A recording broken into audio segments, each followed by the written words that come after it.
너 내 진짜 아버지가 누군지 단 한 번이라도 의심해 본 적 있어? 이 질문이 박성재의 귓가에 떨어지는 순간 모든 것이 흔들리기 시작했는데요.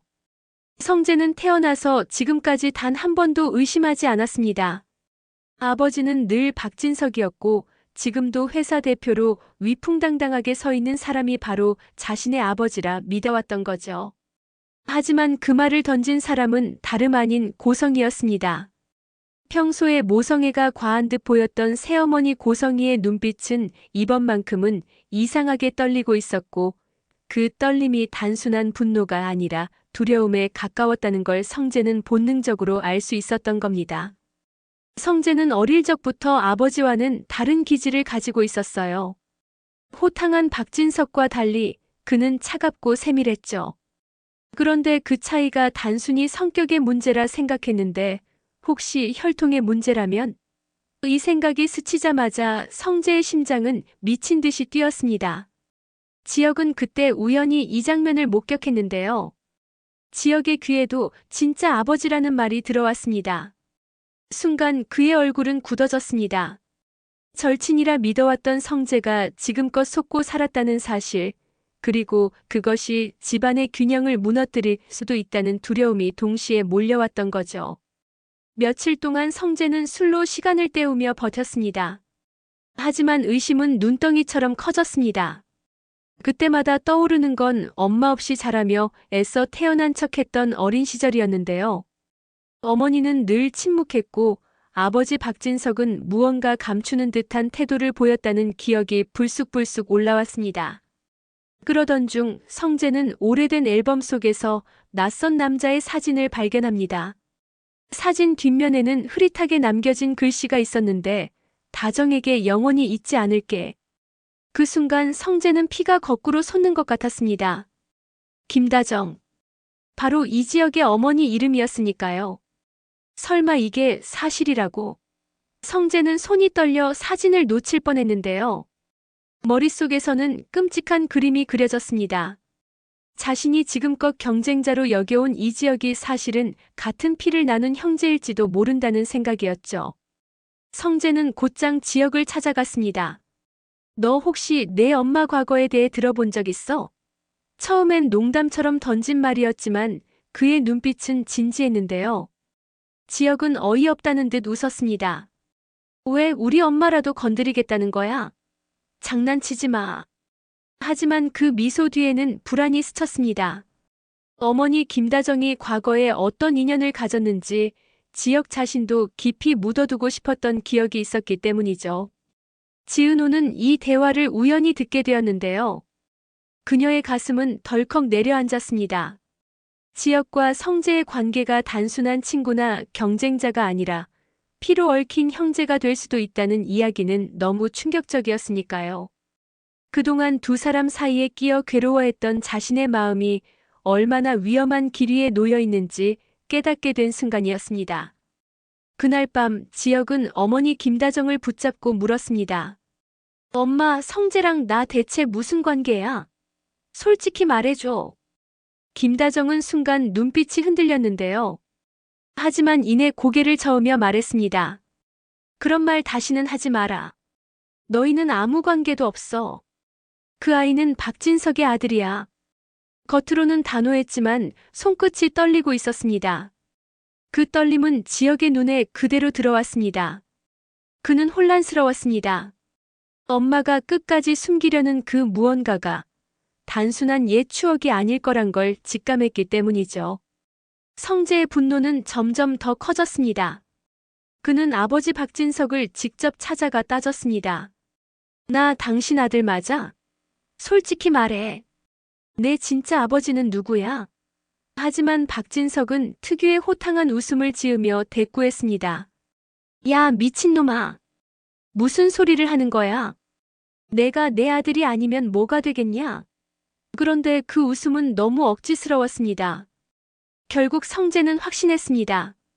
뭔가 숨겨져 있다. 그리고 그 열쇠는 김다정에게 있다는 걸요. 그는 은호에게 접근했습니다. 은호 씨, 혹시 지혁이네 어머니 옛날에 무슨 일이 있었는지 알아요? 은호는 당황했지만 애써 태연하게 넘기려 했습니다. 그러나 성재는 집요했습니다. 내가 왜 이러는지 알아요? 난 지금 내 인생이 송두리째 무너질지도 모른다는 불안 속에 있어요. 당신이라도 뭔가 알고 있으면 제발 말해줘요. 은호는 결국 입을 닫을 수밖에 없었는데요. 그녀 역시 지혁과 성재 사이에 어떤 운명적 굴레가 씌워져 있다는 걸 느꼈기 때문입니다. 이 모든 상황을 멀리서 지켜보던 지강호는 묘한 미소를 지었습니다. 늘 누나 지은호의 그늘 속에서 자격지심을 품었던 그는 성재가 자신을 필요로 한다는 걸 알아차렸거든요. 지강호는 속으로 생각했습니다. 그래, 드디어 내 차례가 오는구나. 형제든 뭐든 저 두 놈이 서로를 갉아먹는 꼴이라면 나는 기꺼이 불을 지펴주지. 성재는 이제 선택의 기로에 서 있습니다. 진실을 끝까지 파헤칠지 아니면 애써 모른 척하고 살아갈지. 하지만 이미 그의 마음은 멈추지 않았습니다. 그는 반드시 알아낼 겁니다. 자신의 진짜 아버지가 누구인지, 그리고 지혁과 자신이 어떤 관계로 묶여 있는지. 지혁은 또 다른 갈등에 휘말리고 있습니다. 어머니가 끝내 숨기는 비밀, 성재와의 관계, 그리고 지은호를 향한 마음. 모든 것이 한꺼번에 무너지고 있었는데요. 그는 이제까지 지켜왔던 냉철한 모습 뒤에서 점점 불안과 분노에 갇혀가고 있었습니다. 그리고 마지막 순간 김다정이 홀로 눈물을 흘리며 중얼거렸습니다. 그 아이가 알면 우리 모두 끝이야. 제발 제발 이 비밀만은 묻어두게 해줘. 그러나 세상에 영원히 묻히는 비밀은 없다는 걸 그녀 자신도 알고 있었습니다. 누나, 내가 내 그림자일 줄 알았어? 이젠 아니야. 지강호의 입에서 이 말이 나오는 순간 지은호는 심장이 철렁 내려앉았는데요. 동생이 그동안 품어왔던 질투와 분노가 이렇게 적나라하게 드러난 건 처음이었기 때문입니다. 지강호는 늘 누나 지은호에게 눌려 살아왔습니다. 성실하고 밝은 누나와 달리 그는 게으르고 불만이 많다는 소리를 들어왔죠. 어머니 정순이조차 딸에게 의지하며 아들을 낳으라곤 했습니다. 그런 세월 속에서 지강호는 속으로 골마왔는데 이제 그 골문이 터져버린 겁니다. 그런데 이때 그 틈을 파고든 사람이 바로 박성재였습니다. 성재는 자신의 친부 정체를 둘러싼 충격으로 흔들리면서도 동시에 집안의 주도권을 잡아야 한다는 강박에 시달리고 있었는데요. 그는 지역과 맞서기 위해서는 내부 균열이 필요하다고 판단했고 그 첫 번째 대상으로 지강호를 택했습니다. 성재는 지강호에게 다가가 은근히 속삭였습니다. 강호 씨, 누나가 늘 당신 위에 서 있다고 생각하지 않아? 늘 누나가 잘나서 누나 때문에 내가 작아진다고 느낀 적 있지? 하지만 내가 기회를 줄게. 누나를 넘어설 수 있는 아주 확실한 기회 말이야. 지강호는 눈빛을 번뜩이며 물었습니다. 그게 뭔데요? 성재는 잠시 뜸을 들이다가 답했죠. 상속 싸움이 곧 벌어질 거야. 지혁, 나 그리고 이 집안의 어른들이 모두 휘말릴 테지. 거기서 누나가 편에 서면 넌 또 그림자야. 하지만 날 돕는다면 넌 새로운 주인이 될 수 있어. 더 이상 누나 뒤에 숨을 필요가 없어. 이 말은 지강호의 마음에 불을 붙였습니다. 그는 처음으로 자신이 주체가 될 수 있다는 환상에 매달렸습니다. 사실상 배신의 씨앗이 심어진 순간이었죠. 한편 집안은 점점 상속 문제로 들끓기 시작했습니다. 이상철이 정년퇴직 후 건강까지 흔들리면서 재산 분배에 관한 얘기가 공공연히 오르내렸는데요.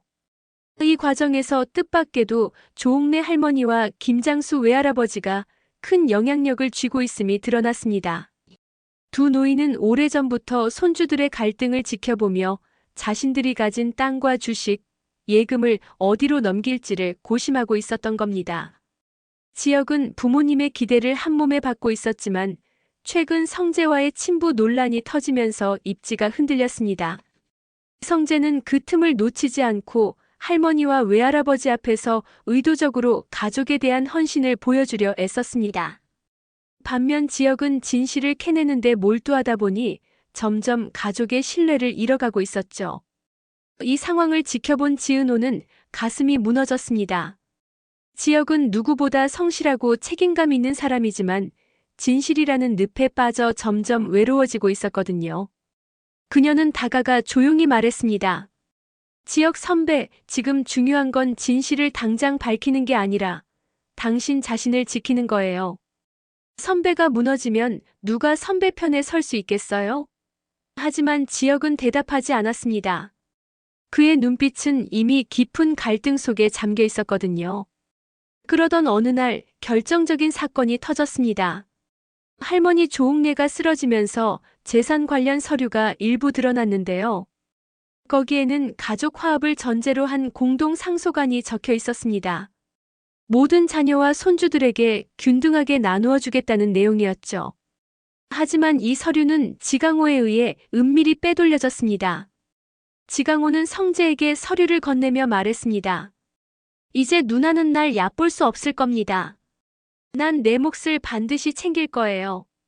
성재는 그 서류를 보며 미소 지었지만 속으로는 이 바보 같은 놈 결국 날 위해 뛰고 있잖아 하고 생각했습니다. 그는 지강호를 이용하면서도 필요할 때 버릴 카드로 여기고 있었던 겁니다. 지혁은 서류가 사라진 걸 눈치챘습니다. 그는 곧장 가족들을 모아 말했습니다. 우리 안에 배신자가 있어요. 할머니 서류를 가져간 사람, 제발 스스로 돌려놓으세요. 그렇지 않으면 나 직접 찾아낼 겁니다. 하지만 이 경고는 아무도 움직이지 못하게 했을 뿐 의심만 더 키웠습니다. 지은호는 불안하게 지강호를 바라봤는데요. 그의 눈빛이 평소와 달리 낯설게 차가워져 있었기 때문입니다. 시간이 흐를수록 갈등은 심화되었습니다. 성재는 서류를 무기 삼아 지혁을 압박했고 지강호는 점점 더 깊이 그의 계획에 말려들었습니다. 정순이는 딸과 아들의 사이가 무너져가는 걸 보고 가슴이 찢어졌습니다. 그녀는 아들에게 눈물로 호소했죠. 강호야, 제발 그러지 마. 넌 잘못된 길을 가고 있어.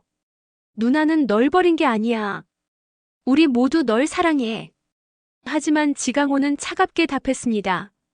사랑이요? 엄마는 언제나 누나만 바라봤잖아요. 이제 내 차례예요. 이 대화는 은호에게도 큰 충격이었습니다. 그녀는 눈앞에서 동생이 완전히 변해버리는 걸 보면서 그동안 자신의 무심함이 동생을 더 외롭게 만들었단 걸 깨달았거든요. 하지만 이미 늦어버린 듯 보였습니다. 지강호는 성재의 그림자 속에서 점점 더 강해지고 있었으니까요. 결국 상속 전쟁은 본격적으로 불붙었습니다. 성재는 회사 지분을 확보하려 움직였고 지혁은 이를 막으려 했습니다. 그 과정에서 두 사람의 갈등은 개인적인 차원을 넘어 집안 전체의 파국으로 번지고 있었죠. 그리고 마지막 순간 성재와 지강호가 은밀히 만나는 장면을 목격한 사람이 있었습니다. 바로 박영나였습니다. 그녀는 충격에 휩싸였는데요. 순수하게 자라온 그녀의 눈앞에 드러난 건 피비린내 나는 권력 싸움과 배신의 현장이었기 때문입니다. 저 사람들 결국 가족을 팔아넘기려는 거구나. 영나의 눈빛은 결연해졌습니다. 그녀의 선택이 또 다른 파장을 불러올 거란 걸 아무도 아직은 알지 못하고 있었습니다. 저 사람들 결국 가족을 팔아넘기려는 거였어. 박영나의 눈동자가 흔들리면서도 속 깊은 곳에서 차갑게 얼어붙는 소리가 들렸는데요. 순수하게 자라왔던 그녀에게 성재와 지강호의 은밀한 거래 장면은 단순한 오해로 치부할 수 없는 현실이었습니다. 피와 돈, 배신이 얽힌 추악한 진실을 목격한 순간 영나는 자신이 어디에 서야 하는지 고민하게 되었습니다. 영나는 어릴 적부터 어머니 고성희의 과잉 보호 속에서 자랐습니다. 세상 풍파와는 거리가 먼 삶이었죠. 하지만 그 보호막이 사실은 어머니의 야망을 위한 굴레였다는 걸 깨달아버린 겁니다. 성재와 지강호가 손을 잡는 순간 그 둘 뒤에서 미소 짓는 고성희의 그림자가 어렴풋이 보이는 듯 했거든요. 내가 아무것도 모르는 바보라 생각했겠지. 하지만 이젠 다르게 할 거야. 영나는 스스로 결심했습니다. 더 이상 조용히 끌려다니는 존재가 아니라 선택하는 사람이 되겠다고 말이죠. 그 무렵 지역은 성재와의 상속 전쟁에 몰두하고 있었습니다. 서류가 사라진 사실은 그에게 큰 상처였고 가족에 대한 신뢰가 점점 무너져가고 있었죠. 그는 누구보다 가까운 은호에게조차 속내를 다 털어놓지 못했습니다. 그러다 보니 마음의 벽이 점점 높아졌고 은호는 그 벽에 부딪혀 속으로 눈물을 삼키고 있었습니다. 왜 이렇게 혼자 다 안고 가려 하는 거예요, 지역 선배. 지은호는 마음속으로 수없이 중얼거렸지만 결국 입 밖에 내진 못했습니다. 지역의 눈빛은 여전히 단호했고 그 단호함이 오히려 그녀를 멀어지게 만들었거든요. 이 와중에 김다정은 점점 더 불안에 휩싸였습니다. 성재가 자신의 과거를 캐묻고 다닌다는 소문이 귀에 들어왔고 지역조차 의심 어린 눈빛으로 다가오기 시작했기 때문입니다. 그녀의 손끝은 늘 떨렸고 밤마다 잠에 들지 못했습니다. 30년 가까이 묻어둔 비밀이 다시 고개를 들고 있다는 걸 본능적으로 느끼고 있었던 겁니다. 그러던 어느 날 영란은 용기를 내어 지역을 찾아갔습니다. 오빠, 나 중요한 얘기 있어. 지역은 바쁜 와중에도 그녀의 진지한 표정을 보고 자리에 앉았습니다. 성재 오빠 그리고 지강호 씨 두 사람 서로 손잡았어. 난 직접 봤어. 그냥 우연한 만남이 아니었어. 분명 뭔가 꾸미고 있는 거야. 지역의 얼굴이 단단하게 굳어졌습니다. 믿고 싶지 않았지만 영나의 눈빛은 흔들림이 없었거든요. 순간 그의 머릿속에 스쳐간 건 바로 사라진 상속 서류였습니다. 그럼 서류도 그들과 관련이 있다는 거네. 응, 나 확신해. 지역은 이 진술을 들으며 가슴 깊숙이 분노가 차올랐습니다. 성재가 친구이자 경쟁자에서 이제는 완전히 적으로 돌아섰다는 사실을 받아들여야 했으니까요. 이때 집안에 또 다른 파문이 일어났습니다. 김다정의 과거와 관련된 오래된 편지가 누군가의 손에 들어온 건데요. 바로 성재였습니다. 그는 지강호를 통해 은밀히 확보한 이 편지를 들고 김다정을 찾아왔습니다. 김 선생님, 아니 지역 어머니. 이거 제 눈에 들어왔습니다. 다정에게 영원히 잊지 않겠다. 이 편지 도대체 누구한테 받은 거예요? 성재의 목소리는 낮았지만 칼날처럼 차가웠습니다. 김다정은 순간 숨이 막혔는데요. 그 편지의 주인이 누구인지 그녀는 누구보다 잘 알고 있었습니다. 그건 바로 박진석이 아니라 과거 자신이 짧게나마 사랑했던 다른 남자의 것이었죠. 성재의 생부일지도 모르는 그 사람. 오랜 세월 묻어둔 진실이 이제 세상 밖으로 끌려나오는 순간이었습니다. 그건 그냥 오래된 친구의 장난 같은 거였어. 김다정은 애써 태어난 척했지만 성재는 냉소를 지으며 고개를 저었습니다. 장난 같아 보이진 않는데요. 그 친구가 누군지 말 못하시겠죠? 왜냐면 그게 제 진짜 아버지일 수도 있으니까. 김다정의 눈에 눈물이 맺혔습니다. 숨기고 싶었던 과거, 누구에게도 들키고 싶지 않았던 비밀이 이제 그녀의 가족들을 무너뜨릴 무기가 되어 돌아오고 있었던 겁니다. 그날 밤 김다정은 혼자서 중얼거렸습니다. 내가 그때 그 선택만 하지 않았더라면 지금 이 아이들이 서로를 물어뜯는 일은 없었을 텐데. 하지만 이미 늦었습니다. 진실은 움직이기 시작했고 성재는 그것을 무기 삼아 더 큰 판을 벌이려 하고 있었죠. 한편 지강호는 점점 성재의 영향력 아래에 잠식되어 갔습니다. 그는 자신이 주체라고 믿었지만 사실은 성재가 깔아놓은 판 위에서 춤추는 꼭두각시에 불과했습니다. 은호는 이를 알아차리고 마지막으로 동생을 붙잡으려 했습니다. 강호야, 제발 멈춰. 지금이라도 늦지 않았어. 넌 내 인생을 부숴버리고 있는 거야. 하지만 지강호는 싸늘하게 웃으며 대꾸했습니다. 누나, 이제야 내 이름을 불러주네. 하지만 너무 늦었어. 난 이제 내 그림자가 아니야. 이 말은 은호의 가슴을 찢어버렸습니다. 그녀는 눈물을 삼키며 무너져가는 가족을 어떻게든 붙잡고 싶었지만 손이 닿지 않았습니다. 그리고 마지막 장면. 지역은 어머니 김다정에게 직접 다가가 물었습니다. 엄마, 성재 그 사람이 정말 우리와 어떤 관계인 거예요? 숨기지 말고 이제는 말해줘요. 김다정은 차마 입을 열지 못했습니다. 하지만 그녀의 침묵은 이미 대답이 되어버렸습니다. 지역의 눈빛은 분노와 슬픔, 혼란으로 가득 차올랐고 성재는 멀리서 그 모습을 바라보며 속으로 중얼거렸습니다. 이제 시작이야. 이 집안은 결국 내 것이 될 거야. 김다정의 과거가 흔들리며 드러나기 시작했고 영란은 스스로의 선택을 통해 갈등의 중심에 뛰어들었습니다. 지강호의 배신, 성재의 야망, 지역의 분노, 은호의 눈물 모든 것이 폭발 직전에 이른 순간 이제 이 집안은 더 이상 예전의 모습으로 돌아갈 수 없게 되었습니다.